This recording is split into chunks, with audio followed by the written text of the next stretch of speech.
Magandang araw, Pilipinas.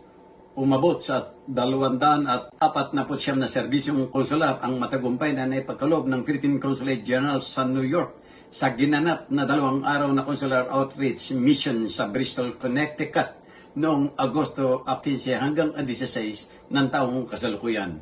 Nakamit ang mga Pilipinong residente mula sa Connecticut, Vermont, Maine, Massachusetts, Rhode Island at New Hampshire ang mga serbisyo tulad ng passport application, dual citizenship, notarial, overseas voting registration at SSS transactions.